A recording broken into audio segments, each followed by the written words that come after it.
way. And yesterday morning, a lottery was held to determine the order of referendum questions for voters. Keaton Mills reports on how it went from the state's capital. Tuesday morning ceremony held at the Secretary of State's office answered some questions for the upcoming election.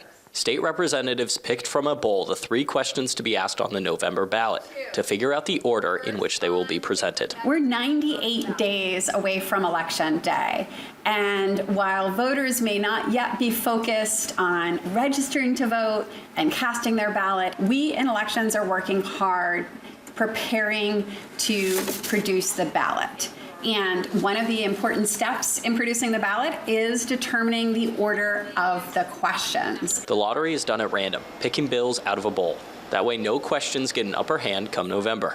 They are drawn in the form of lottery randomly to not favor any particular question.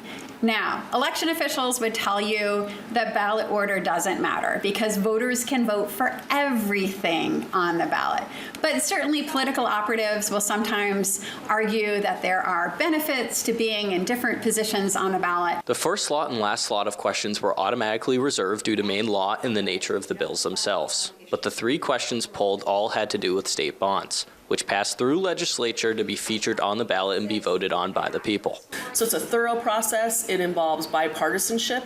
It involves looking strategically at what that debt impact might be and what we can take on as a state. The treasurer weighs in at these public hearings, so it's a really, really well-vetted process. The first question was reserved for that spot due to the fact that it was a bill brought forward by the people. Maine law values initiatives brought by the people. That citizen initiative process is in the Maine Constitution, and the law reflects the value placed on the voices of the people of Maine. We have a very strong citizen-initiated referendum process in our state, and anyone with a good idea can gather signatures. Keaton Mills, WABI TV5 News, Augusta.